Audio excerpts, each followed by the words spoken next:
Shalom Bapak Ibu Saudara yang terkasih dalam nama Yesus. Kebenaran hari ini kecerobohan. Mari kita perhatikan Kejadian 25 ayat 30 sampai 33. Kata Esau kepada Yakub, berikanlah kiranya aku menghirup sedikit dari yang merah-merah itu karena aku lelah. Itulah sebabnya namanya disebut Edom. Tetapi kata Yakub, jualah dulu kepadaku hak kesulunganmu. Sahut Esau, sebentar lagi aku akan mati. Apakah gunanya bagiku hak kesulungan itu? Kata Yakub, bersumpahlah dahulu kepadaku. Maka bersumpahlah ia kepada Yakub dan dijualannya hak kesulungannya kepadaku. Bapak Ibu Saudara, nampak di sini kita lihat daripada keturunan Iska dan Ribka, di mana Esau dan Yakub saudara yang kita lihat bahwa mereka yang wajar layaknya anak pada umumnya pasti saling mengingini, dan ketika saling mengingini akan menghalalkan segala cara. Saya bisa membayangkan ketika melihat dua anak yang tumbuh bersama, atau tentunya mereka punya keinginan masing-masing, gaya masing-masing. Esau yang suka berburu, bertualang, mengembara, sedangkan Yakub lebih suka di rumah memasak, membantu ibunya. Dan Alkitab sangat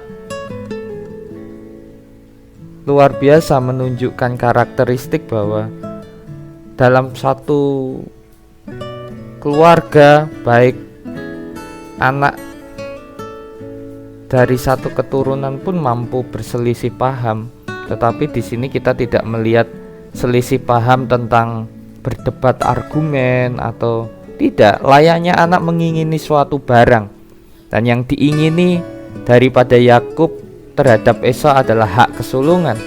Dan ini yang menimbulkan ketidakharmonisan. Dan Yakub anak yang sangat pintar atau ambisius atau licik, di mana ia memberikan penawaran semangkuk sop kacang merah kepada Esau, dan Esau pun tergoda untuk melakukan negosiasi di situ untuk tawar menawar, dan ternyata Esau pun tidak memahami apa yang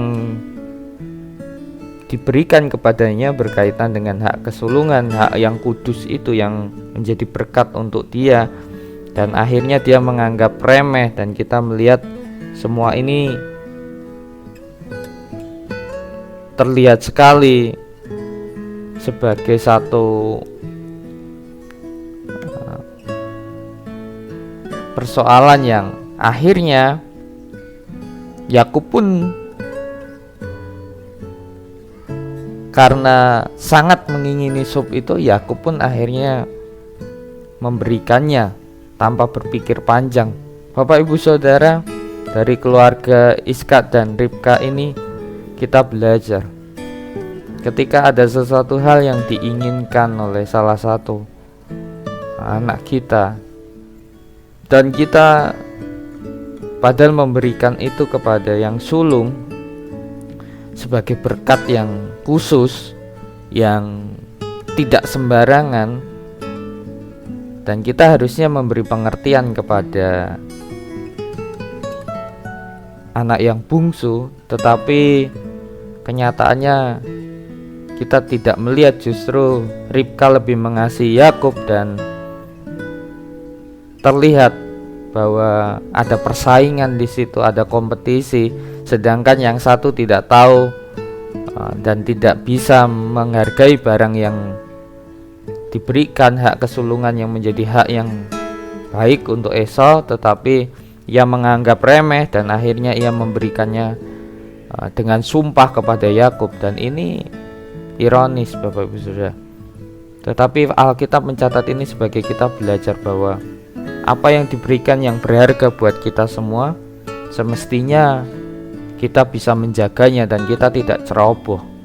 Hari-hari ini, pagi hari ini kita belajar bahwa apapun yang dipercayakan dalam hidup kita, kita harus mengerti apa yang menjadi maksudnya, sehingga kita tidak asal menukarnya dengan hal-hal yang murah, sehingga kita hanya menuruti urusan perut kita, pikiran kita, sehingga kita kehilangan apa yang menjadi kebenaran dan menjadi prinsip dalam hidup kita. Kecerobohan bisa terjadi kepada siapapun. Maka dari itu pagi hari ini kita bersiap melewati hari-hari kita dengan penuh tanggung jawab dan hati-hati agar kita tidak ceroboh dalam mengambil keputusan dan menukar sesuatu yang berharga dengan hal yang remeh atau murah yang tidak sesuai dengan perkenanan Tuhan. Kiranya Tuhan memberkati. Selamat pagi, ada damai sukacita menyertai kita. Haleluya. Amin.